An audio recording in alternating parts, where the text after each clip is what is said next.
Greetings, Cosmos, and welcome back to Pokemon Hunter. So today I'm going to try and continue figuring out what to even do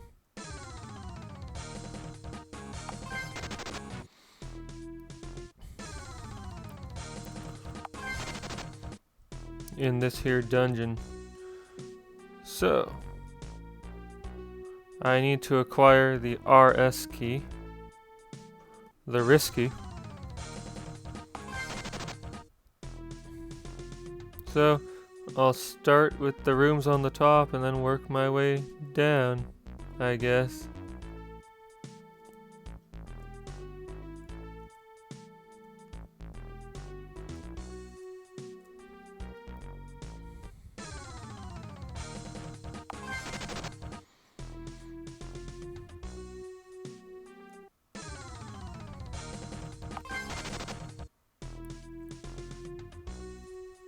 The bucket is empty, the crate is empty. Bucket is empty, vase is empty. Bucket is empty, crate is empty. Lazy, which plays the game better than I do.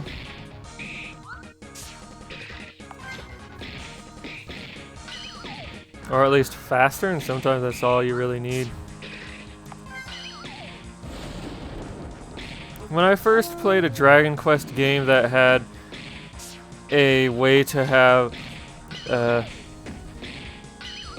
the AI control your characters for you, I thought, oh yeah, I'm never going to use that. I was very quickly using that for random encounters. And even some boss fights. Whoops.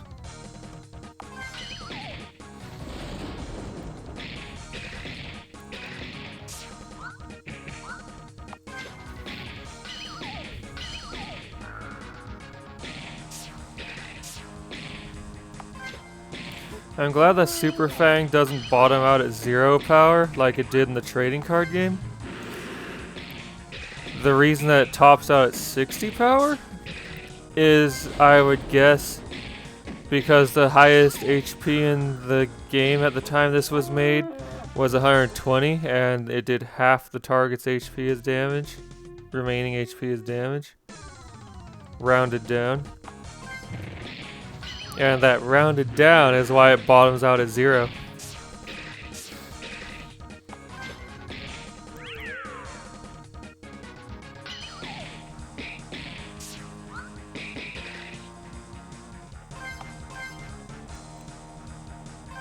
I'm trying... I've spent a bit trying to think about what makes good play in trading card games.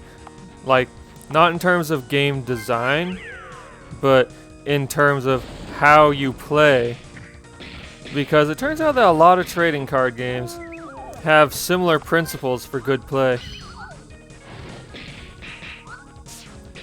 Double slap. Like this idea of card advantage that I was introduced to in Yu-Gi-Oh! Where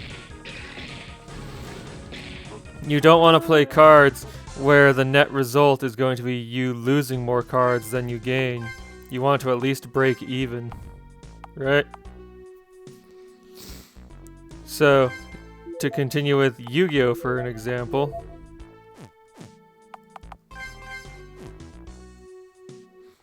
No. Okay.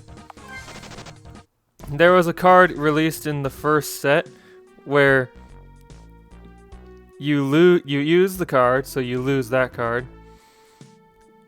And you also sacrifice 2 monsters that you played, and back then you could generally play about 1 a turn. I hear these days you can just using special abilities summon enough to fill your entire field multiple times over. But back in the day, that was a rare. Being able to summon an extra monster with a special ability was a rarity. Anyway, so you sacrifice the card, and 2 monsters that you played over the course of 2 turns usually, in order to destroy one monster your opponent controls. No matter how powerful the monster your opponent controls, that is a bad trade-off. A better card, released in the same set I believe, allowed you to just destroy the weakest monster your opponent had face up on the field. That's an even trade. You lose the card that you spent, and your opponent loses 1 card.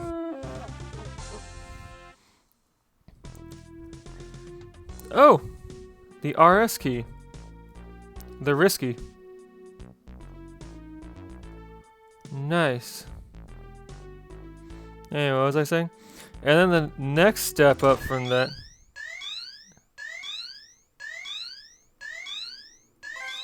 I have released hazardous monsters and cannot save. Oh hey, there's the hazardous monsters. Grr! Croak! I should have healed before this. Anyway, the next step up would be something like Dark Hole, where you expend the card and destroy every monster in play.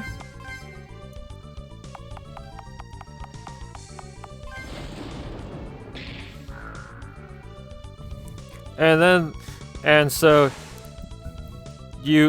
that limits when you want to play it. You don't want to play it when you're ahead. You only play it when you're behind, so that you destroy only or mostly your opponent's monsters.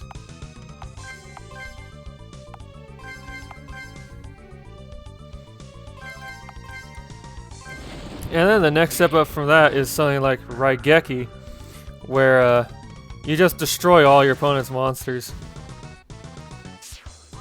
And so that always at least breaks even, because you're losing the card itself to destroy at least 1 monster, but it can destroy up to 5 monsters. Oh, I didn't even realize these had weird names. Nidoom and Polihell. I love it.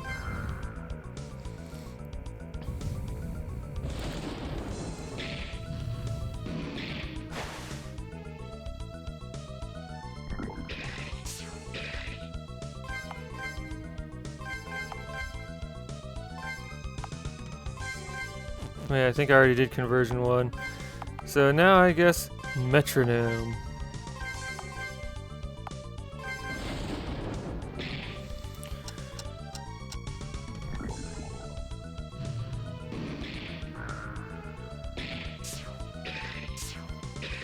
Oh no.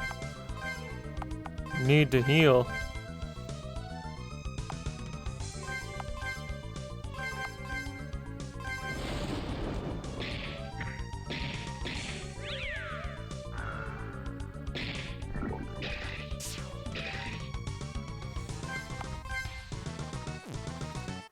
Okay, I guess I'll go with an advanced heal and hope for the best.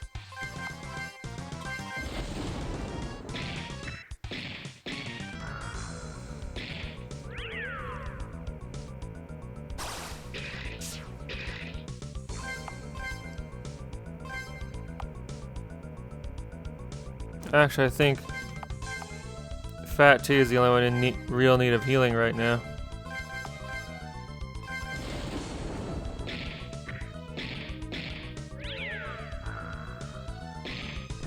So what was I talking about? Oh yeah, trading card games. And are there universal rules for good play across them? I think there are some, and there are some rules that apply specifically to given games, and sometimes they just apply differently.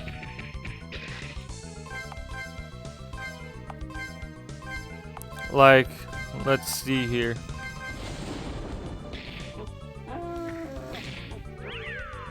How you control the board is different in various games. Like in Magic the Gathering, it's very hard to use battle to force your opponent's creatures out of play, because the defending player chooses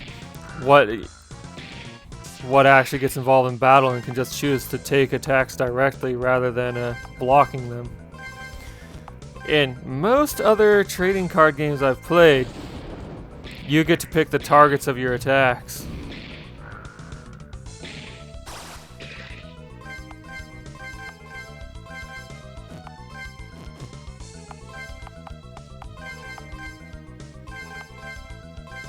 So, for example, in Yu-Gi-Oh, it's much easier to, or Hearthstone or Magi Nation, it's much easier to control the battlefield by having a creature in play that can just attack and destroy one of your opponent's creatures.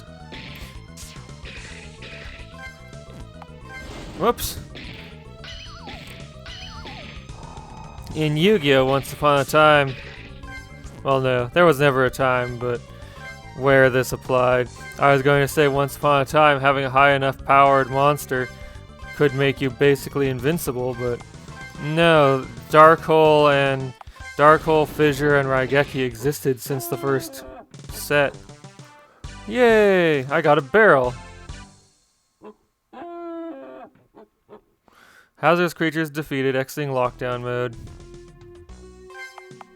Oh, that was scary.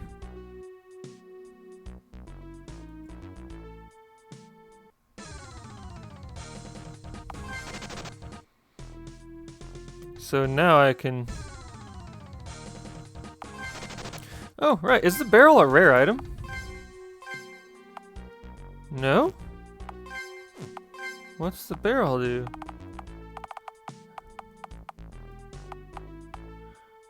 It's a powder keg. Okay, so it's a mandatory item.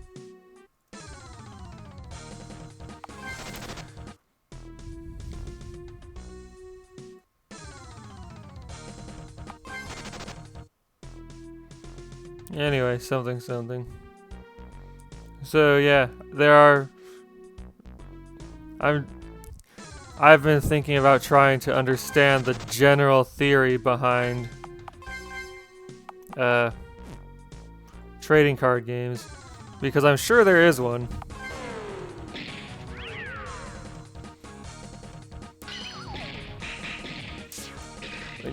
Even if such a general theory doesn't apply universally, because any given game might behave differently. Like if you have a game where you draw a new hand every turn, for example, and never need to worry about running out of cards, because if you run out of cards in your deck, you just reshuffle your deck instead of immediately losing, or losing over a period of time like in Hearthstone.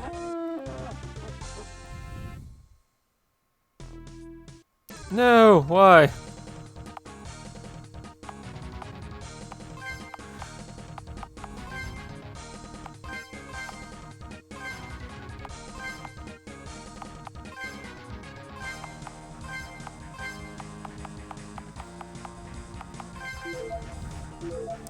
Anyway, in such a game, the idea of card advantage might not apply so much, except how it relates to controlling the battlefield.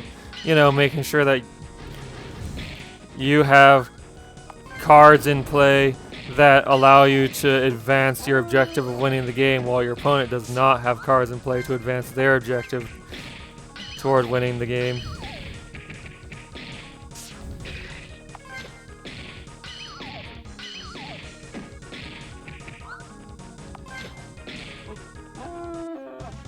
But you could, for example, play a card that requires you to discard one or more cards. Hey, this barrel fits in here pretty well. You can't mean what I think you do. We're gonna blow down this wall. Is everyone ready? I'm pretty sure I saw a sign somewhere discouraging stuff like this in here. Too late. 3, 2, 1. Ha! That's hilarious. I love it.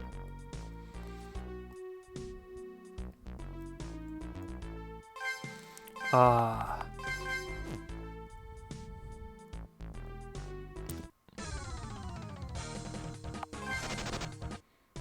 Is that a Poliwrath?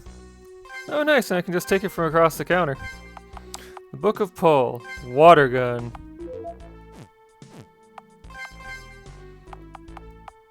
Power 10 to 30.